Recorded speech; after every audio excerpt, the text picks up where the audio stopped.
Anil story world में आपका स्वागत है। एक दिन शेख चिल्ली कुछ लड़कों के साथ अपने कस्बे के बाहर एक पुलिया पर बैठा था। तभी एक सज्जन शहर से आए और लड़कों से पूछने लगे, क्यों भाई, शेख साहब के घर को कौन सी सड़क गई है? शेख चिल्ली के पिता को सब शेख साहब कहते थे।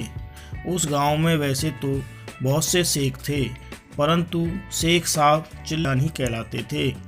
वह व्यक्ति उन्हीं के बारे में पूछ रहा था। वह शेख साहब के घर जाना चाहता था, परंतु उसने पूछा था कि शेख साहब के घर कौन सा रास्ता जाता है। शेख चिल्ली को मजाक सूझा। उसने कहा, क्या आप यह पूछ रहे हैं कि शेख साहब के घर कौन सा रास्ता जाता है? हाँ हाँ बिल्कुल, उस व्यक्ति ने जवाब दिया। इससे पहले कि कोई लड़का बोले, शेख चिल्ली बोल पड़ा, इन तीनों में से कोई भी रास्ता नहीं जाता। तो कौन सा रास्ता जाता है? कोई नहीं। क्या कहते हो बेटे, शेख साहब का यही गांव है ना? वह इसी गांव में रहते हैं ना? हाँ, रहते तो इसी गांव में हैं। मैं यही तो पूछ रहा हूँ कि कौन सा रास्ता उनके घर तक जाएगा? साहब, घर तक तो आप जाएंगे, शेख चिल्ली ने उत्तर दिया। यह सड़क और रास्ते यहीं रहते हैं और यहीं पड़े रहेंगे। ये कहीं नहीं जाते। ये बेचारे तो चल ही नहीं सकते। इसीलिए मैंने कहा था कि ये रास्ते, ये सड़कें कहीं नहीं जाती, यहीं पर रहती हैं। मैं शेख साहब का बेटा चिल्ली हूँ। मैं वह रास्ता बताता हूँ जिस पर चलकर आप घर तक पहुँच जाएंगे।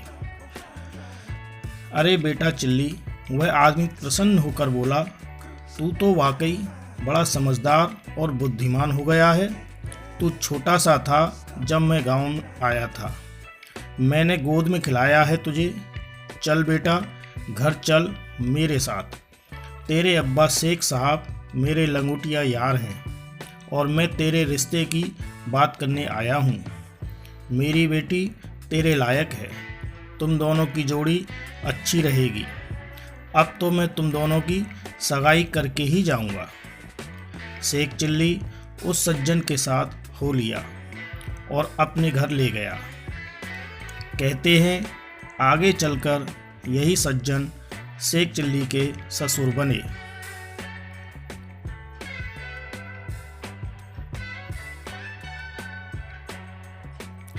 दोस्तों, कहानी पसंद आई हो तो प्लीज़ लाइक करें, चैनल को सब्सक्राइब करें। जय हिंद।